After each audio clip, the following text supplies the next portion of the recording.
આજે આપણે આગળના ટોપિકની ચર્ચા કરીએ છીએ જે ટોપિક આપણે પાસે લાસ્ટ આપણે ડિસ્કસ કર્યો હતો કે પ્રિન્સિપલ ઓફ મેનેજમેન્ટની અંદર રેસિસ્ટન્સ ઓફ ચેન્જ. તો આજે આપણે એની ઇમ્પોર્ટન્સની ચર્ચા કરીએ છીએ. So objective or importance of the plan change.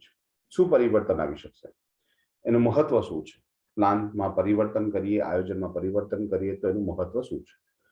તો following are the objectives of the plan change. First, increase the productivity. એકમમાં જ્યારે પરિવર્તન થાય છે ત્યારે એકમની કાર્યક્ષમતા વધે છે, ઉત્પાદન વધે છે. Plan change help to increase the productivity and serviceability. એકમની ક્ષમતામાં વધારો કરે છે. ઓન ધ અધર હેન્ડ, બીજી તરફ, the changes without plan might not help them to be much increasing productivity. એટલે ઉત્પાદકતા વધારવામાં કેટલીક વખત ફાયદો નથી પણ કરી શકતો. સેકન્ડ છે એન્હાન્સમેન્ટ ઓફ ધ ક્વોલિટી. ગુણવત્તામાં સુધારો. The enhancement in the quality diverts the plan change into organisation. એકમના પ્લાન ચેન્જમાં એ ડાયવર્ટ્સ અને અલગ દિશા તરફ લઈ જાય છે. Quality of the goods is an conditions of the success of organisation. વસ્તુની ગુણવત્તા જ એ એકમની સફળતાનો આધાર હોય છે. તો સારી ગુણવત્તાવાળી વસ્તુ હંમેશા આપવાનો પ્રયત્ન કરતા હોય છે. Facing competition. જ્યારે આપણે કોમ્પિટિશન, જ્યારે હરીફાઈનો સામનો કરતા હોય તો હરીફાઈમાં અન્ય હરીફોથી આગળ વધવા માટે પ્લાન ચેન્જ મહત્વનું છે. If the change process is started, એક વખત બદલાવ લાવીએ in the plan way, it can help the face competition successfully. એટલે આપણે કદાચ કોમ્પિટિશનની બહાર થઈ ગયા હોય તો કોમ્પિટિશનમાં આવી જઈએ છીએ. Otherwise it may be difficult, અથવા તો કોમ્પિટિશનમાં ટકવું અઘરું બની જતું હોય છે. બીજા કેટલાક ટેકનોલોજીકલ ચેન્જીસ પણ હોઈ શકે છે. તો અંદર લખેલું છે the technological changes, that plan change can also help in technological changes. Which type of technologies to be installed, કયા પ્રકારની ટેકનોલોજીનો ઉપયોગ કરવો જોઈએ, that decide to support the take the through a proper plan. યોગ્ય આયોજન કરીને આપણે ચેન્જ પ્લાન દ્વારા ટેકનોલોજીમાં પણ પરિવર્તન લાવી શકતા હોય છે, એટલે એ પણ એક ફાયદો થઈ શકે છે. Customer satisfaction. ગ્રાહકોનો સંતોષ વધારી શકીએ છીએ. Customer satisfaction is one of the prime objective of organisation. એકમનો પ્રાથમિક હેતુ જે હોય છે કે કર્મચારીનો સંતોષ વધે. And that satisfaction can also be increased and retained in the plan way. Plan way ના આધાર પર આપણે જાળવી શકીએ છીએ અને લોકોનો સંતોષ વધારી પણ શકીએ છીએ. બીજું છે એક્સપાન્શન ઓફ માર્કેટ, એટલે કે બજારનું વિસ્તરણ. Every organisation wants to expand the business. દરેક એકમ શું કરે છે? ધંધો વિસ્તારવાનો પ્રયત્ન કરતો હોય છે. And this expansion programme should be taken with the effective plan. અસરકારક આયોજનથી જ આ સુધારો શક્ય બને છે. Then satisfactions of owner. વ્યક્તિ માલિકને કામ કરવાનો સંતોષ મળે છે. Owners or management satisfaction is one of the prime implied objectives. કાર્ય કરવાનો જ્યાં સુધી સંતોષ નહીં થાય ત્યાં સુધી આપણને કામ કરવાની મજા નહીં આવે. તો અહીંયા પ્લાન ચેન્જ એટલે કે જે પરિવર્તન આપણે ઈચ્છતા હતા એ પરિવર્તન આવશે તો એને સંતોષ, એકમના માલિકને સંતોષ પ્રાપ્ત થશે. That is objective of establishing organization. એકમ સ્થાપવાનો જેનો ઉદ્દેશ હતો એ સિદ્ધ કરી શકશે.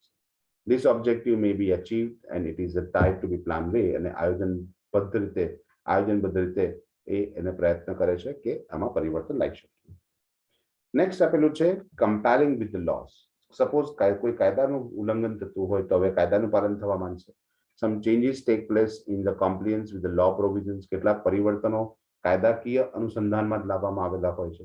In honours of the law provisions change is initiated.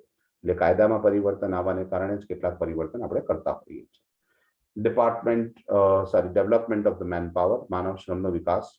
Main power training and development is a continuous process. કર્મચારીઓની અંદર જે વિકાસની પ્રક્રિયા છે ને લોકોને તાલીમની પ્રક્રિયા છે, સતત પ્રક્રિયા છે.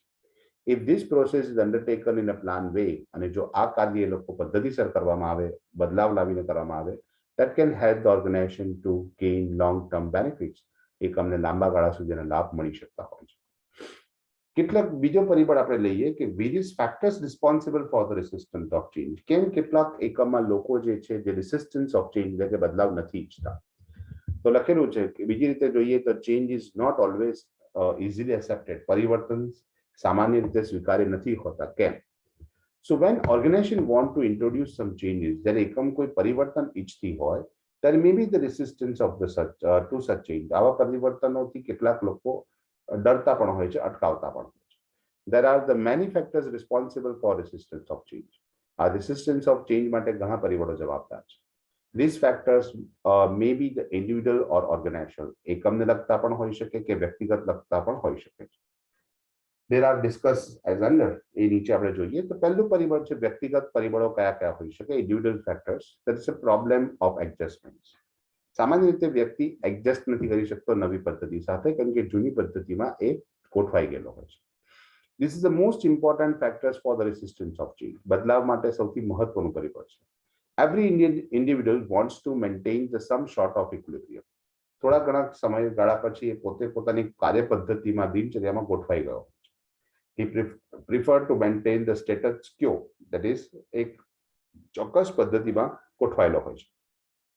Equilibrium is obtained after the eliminating the various discomforts. ઘણી બધી સમસ્યાઓ દૂર કરીને discomforts સપોઝ નાઇટ ડ્યુટી હોય તો ઘણા બધા દિવસો એને સેટ થતા લાગ્યા હોય કે નાઇટ ડ્યુટીમાં કામ કરવા માટે અને દિવસે આરામ કરવા માટે અને માંડ માંડ એ નાઇટ ડ્યુટીમાં સેટ થયો હોય અને અચાનક પછી ડે શિફ્ટ આવે તો એનું પૂરું રૂટીન એટલે કે આખું રૂટીન બદલાય છે તો એ કેટલીક વખત અટકાવે છે રેસિસ્ટ કરે છે Therefore, people do not like to disturb their equilibrium. એટલે જે પદ્ધતિમાં વ્યક્તિ સેટ થઈ ગયા હોય ના રૂટીનમાં સેટ થઈ ગયા હોય એમાં બદલાવ લાવવા ઈચ્છતા નથી અને ડિસ્ટર્બ થઈ જાય છે એટલા માટે એ લોકો નકારે છે Now when the changes is introduced જ્યારે પણ પરિવર્તન લાવવામાં આવશે equilibrium will be disturbed તો એ એની મૂળ સંતુલામાં ખોરવાઈ જશે અથવા તો એ વ્યસ્ત થઈ જશે Individuals have to make adjustments with the new situation નવી પરિસ્થિતિ પ્રમાણે ઢળવું પડશે અથવા તો એને એડજસ્ટ થવું પડશે and they have to go through the process of the forming the new equilibrium ફરી પાછો એટલો સમય લાગશે એને કે જે સમયની અંદર એ રાત્રે સુવાની પ્રક્રિયા આપણે ઉદાહરણ લીધું એ પ્રમાણે કે હવે રાત્રે સુવાની એને આદત નથી દિવસે સુવાની આદત છે તો ઘણા થોડા સમય એવો લાગશે કે જેમાં એને રાત્રે સુવાની પ્રેક્ટિસ કરવી પડશે ઊંઘ નહીં પણ આવે એટલે પ્રોસેસમાં થોડું પાછું અસંતોષ જેવું રહેશે This transitory period is unsatisfactory. મેં કીધું આ પરિવર્તન જે આવશે એટલે કે એના શિફ્ટમાં જે ચેન્જીસ આયા એ પરિવર્તન આવતા એના માટે અસંતોષ And obviously the people have tendency to resist the change અને આવું પરિવર્તન લોકો ઈચ્છતા નથી માટે લોકો નકારતા હોય છે બીજું ઇકોનોમિક રીઝન્સ એટલે કે આર્થિક પરિબળો પણ એના માટે જવાબદાર છે Sometimes the changes may create the unfavorable effect on economic needs of the individual. વ્યક્તિની કદાચ પરિવર્તન આવવાની પ્રક્રિયાની અંદર એવું બનતું હોય છે કે અનફેવરેબલ ઇફેક્ટ્સ એની નકારાત્મક અસરો એના આર્થિક પાસા પર થતી and therefore people resist the change લોકો બદલાવ ઈચ્છતા નથી ધારો કે ટાઈપરાઇટરની જગ્યાએ કોમ્પ્યુટર્સ આવ્યા તે વખતે કોમ્પ્યુટર્સ આવવાને કારણે ટાઈપિસ્ટ લોકોને શું થયું એમને એવું લાગ્યું કે હવે અમારી જરૂર ઓછી પડશે અથવા અમને કોમ્પ્યુટર નથી આવડતું તો અમને કાઢી મૂકશે એટલે લોકોએ એનો વિરોધ કર્યો The greater the loss, greater will be the resistance. જેટલું નુકસાન વધારે થશે એટલું વધારે રેસિસ્ટન્સ આવશે The economic reasons for the resistance of the changes are as under. કારણ શું છે એક fear of the technical unemployment. મેં હમણાં તમને કીધું કે ધારો કે કોઈ ટાઈપિસ્ટ હતો એને કોમ્પ્યુટર નથી આવડતું તો એને લાગશે કે જો કોમ્પ્યુટર આવી ગયું તો અમે લોકો બેરોજગાર બની જઈશું Second, that is technological unemployment. બીજું fear of the reducing working hours. કામ ફટાફટ થઈ જશે તો ઓછો સમય આપણે કામ આપશે ને ઓછા સમયનું કામ મળશે એટલે પગાર ઓછો મળશે That's reduce the monetary benefits. Fear of the demotions or reduce the pay. પગાર ઓછા થઈ જવાની શક્યતા હોય અથવા પોતાને પદ પરથી નીચા પદ પર જવાની શક્યતા હોય Fear of the speeding up. કેટલીક વખત બહુ ઉતાવળમાં કામ કરવું પડશે or reduce the incentive wages એ લોકોને જે ઇન્સેન્ટિવ પ્રોત્સાહક વેજીસ મળતા હતા સારો પગાર ધોરણ મળતો તો એ હવે નહીં મળે તો આ બધા આર્થિક પાસા છે કે જેને કારણે એ લોકો એવું ઈચ્છતા હોય છે કે બદલાવ ના આવે All these factors are quite real. આ હકીકત છે and not imaginary. કોઈ આપણી પાસે કોઈ શું કહેવાય સંભવિત નથી બરાબર છે વાસ્તવિક છે For example, when then automated is introduced ત્યારે સ્વયં સંચાલિત યંત્રો આવવા લાગ્યા many employees go out of the employment. ઘણા બધા લોકોનો કામ ધંધો જતો રહ્યો Therefore, there is a change. માટે એ લોકો બદલાવ ઈચ્છતા ન હતા બીજી વસ્તુ છે obsolescence of skill. સ્કિલ એટલે આવડત હવે સમય સમયે બજારમાં આવડત નવી નવી આવતી જાય છે અને કેટલીક વખત અપડેટ ના થયેલા વ્યક્તિઓ હોય એ લોકોને એવું લાગે કે હવે આપણી સ્કિલ જૂની થઈ ગઈ When the new methods of working is introduced ત્યારે નવી કામની શરતો અસ્તિત્વમાં આવે છે old techniques become useless તો જૂની પદ્ધતિ નકામી બની જાય છે Old skill become obsolete અને જૂની પદ્ધતિ સાવધ નકામી બનતી જાય છે obsolete Employees may have a fear that they will be replaced અને લોકોને ડર હોય છે કે કદાચ નવી પદ્ધતિના વ્યક્તિઓ લેવામાં આવશે તો એ લોકોને રિપ્લેસ કરી નાખવામાં આવશે એટલે બદલી નાખવામાં આવશે એ લોકો બેરોજગાર થઈ જશે અને નવા વ્યક્તિઓ બદલામાં લઈ જશે This would adversely affect their positions. એ લોકોનું સ્થાન બદલાઈ જશે and therefore there is such changes. માટે આવા પરિવર્તન લોકો નકારે છે અથવા પરિવર્તનમાં resist કરે છે. There may be the other consequences of the new methods of working. કદાચ નવી પદ્ધતિ આવશે એને કારણે નવી સમસ્યાઓ પણ ઊભી થઈ શકે છે. It may reduce the authority of position. એની સત્તા ઘટી શકે છે. It may reduce the importance of work. એમના કામનું મહત્વ ઘટી શકે છે. For example, when the computers are introduced in the organization, accountant opposite, કેમ કે કોમ્પ્યુટર્સમાં ઓટોમેટિકલી સિસ્ટમમાંથી બધું કામ થતું હતું, એકાઉન્ટન્ટની જે સ્કિલ છે ત્યાં જરૂર પડતી નથી, એટલે એનું ઇમ્પોર્ટન્સ ઘટી જતું હતું, તો એ લોકો એને રિસિસ્ટ કર્યા અથવા તો એના વિરોધમાં ઉભા થઈ ગયા. ઇમોશનલ ફેક્ટર્સ કેટલાક પરિબળો પણ છે. There are the some of the emotional factors because of which the changes are not accepted. Following are the such emotional factors. એમાં લખેલું છે fear of unknown. નવી પદ્ધતિ કેવી હશે આપણને ખબર નથી, એનાથી શું થશે એ નથી ખબર, તો એ અનનોન ને કારણે એ શું કરતા હોય છે, નકારે છે. Before accepting any change, the people wants to evaluate the impact of change. એને evaluate કરવી પડે કે બદલાવથી શું અસર થશે. They want to know the result of change. એ લોકોને જાણવું હોય છે કે બદલાવ આવશે તો કેવા આવશે, સારા આવશે કે ખરાબ આવશે. But the people fails to evaluate the impact of changes. આ પરિવર્તનો જે આવવાના છે એની અસર એ લોકો પહેલાથી જાણી શકતા નથી. They cannot exactly know the results of the changes, કે ના શું પરિણામ ઉભા થશે, because the change is related to future and future is uncertain. આપણને ખબર છે કે બદલાવ ભવિષ્યમાં આવશે અને ભવિષ્ય અનિશ્ચિત છે. Thus, due to this fear of unknown, people resist the changes. એટલે જ લોકો કેટલીક વસ્તુમાં ના પડે છે, કારણ કે અજાણી વસ્તુ છે અને અજાણી વસ્તુ, અજાણા વ્યક્તિ અને અજાણા રસ્તા પર લોકો જવાનું પસંદ કરતા નથી. બીજું છે ego defensiveness. Ego is a status of person, a way of behaving. એની ચોક્કસ પદ્ધતિથી વર્તન જે છે એનું ઈગો કહેવાય. ચોક્કસ પદ્ધતિ, એની વિચારસરણી, એનું ફિલિંગ, આ બધી વસ્તુ એનું ઈગો કહેવાય. Every individual has some ego. દરેક વ્યક્તિનો પોતાનો એક ઈગો હોય છે, આત્મસન્માન હોય છે. He wants to maintain the such ego અને એ પોતાનો આત્મસન્માન અથવા પોતાનો અહમ જાળવી રાખવા માંગતો હોય છે. For example, a foreman would be resist the change. કોઈ foreman હોય એ બદલાવ લાવવાનું અટકાવી શકે, suggested by the workers, because the foreman may think that his ego is hurt. કેમ કે એનાથી ઈગો હર્ટ થશે એવું માનવામાં આવે, એને કારણે કેટલીક વખતે નકારી શકે છે. બીજું છે ગ્રુપ નોર્મ્સ. જ્યારે એક ગ્રુપમાં લોકો જ્યારે કામ કરતા હોય છે ત્યારે એના ગ્રુપના કેટલાક સિદ્ધાંતો, કેટલાક નીતિ નિયમો બની જાય છે, એને ગ્રુપ નોર્મ્સ કહેવાય છે. Sometimes an individual may resist the change as his group is resist that changes. કેમ કે પોતાનું ગ્રુપ ના પાડી રહ્યા છે એટલા માટે એ જ ગ્રુપનો વ્યક્તિ છે એટલે પોતાના ગ્રુપના લોકો ના પાડી રહ્યા છે માટે એ પણ ના પાડી રહ્યો છે. Here the degree of resistance of the change depend upon his loyal a person to in his group. જ્યારે ગ્રુપ લીડર ના પાડે તો બાકી બધા જ વ્યક્તિ ના પાડે એવું જે એની લોયલ્ટી પર આધાર રાખે છે. Thus sometimes due to the group norms people resist the change. કેટલીક વખત બધા ના પાડે છે એટલે પોતે પણ ના પાડે છે. Social displacement, સામાજિક પરિવર્તન. In every organization the people may have been established of the informal relationship.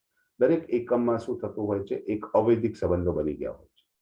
And now due to the change, પરિવર્તનને કારણે this informal relationship may be disturbed. બરાબર, અલગ અલગ વ્યક્તિનું પોસ્ટ અલગ અલગ જગ્યાએ થઈ જશે, વ્યક્તિઓ બદલાઈ જશે, પોતાના ડિપાર્ટમેન્ટના વ્યક્તિઓ બદલાઈ જશે. બરાબર છે, એનો ખાસ મિત્ર કદાચ બીજા ડિપાર્ટમેન્ટમાં જતો રહેશે. Obviously the people dislike such social displacement and therefore they resist the change. એટલા માટે પરિવર્તન લોકો ઈચ્છતા નથી. બીજા પરિબળો છે આપણી પાસે organizational factors. In organization there may be the resistance to change due to the some organizational factors. કેટલાક એકમના પરિબળોને કારણે પણ આવું બનતું હોય છે. Following are the organizational factors responsible for the resistance of change. First, threat of power and influence. એટલે જે સત્તાનો ડર જે છે એ અને ઇન્ફ્લુઅન્સ જે અસર કરતા પરિબળો છે એની અસરકારકતા. A change are implemented successfully if the support to the top management. કોઈ પણ પરિવર્તન એકમમાં જો સારું સફળ ક્યારે થઈ શકશે, જો ટોપ મેનેજમેન્ટ એને સપોર્ટ કરશે. But sometimes top management thinking that due to change there will be the change in equilibrium. ઉચ્ચ સંચાલકો પણ કેટલીક પદો વિચારતા હોય છે કે જો પરિવર્તન લાવીશું તો એને કારણે ઇક્વિલિબ્રિયમ બદલાઈ જશે, એટલે ઉત્પાદનનું કદ બદલાઈ શકે છે. More importance given to the new skill. નવી સ્કિલને લોકો વધારે મહત્વ આપશે.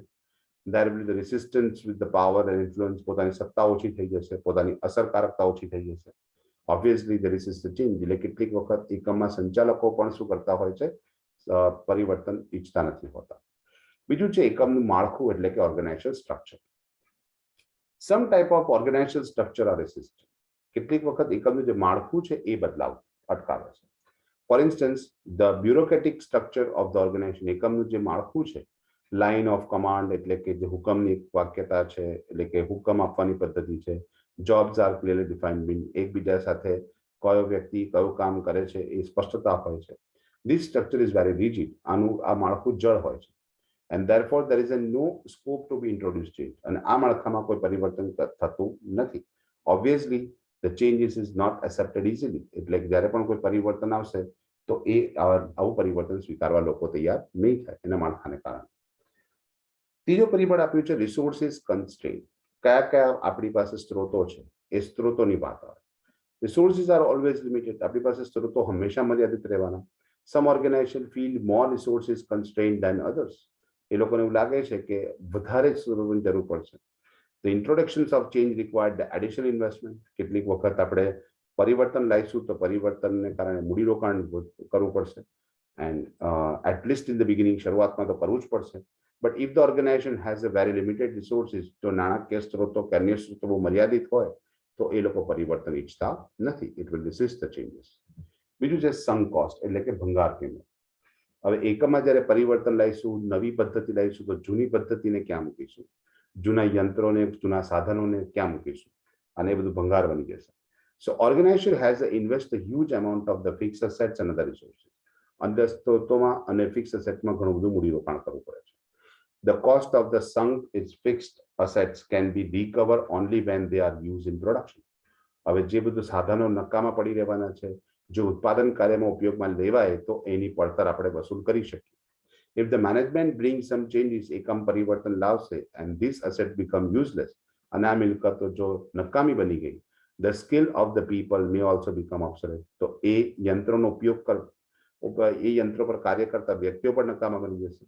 And obviously due to this sunk cost, આને કારણે organisation would be resist the change, એકમમાં પરિવર્તન નકારવામાં આવે છે.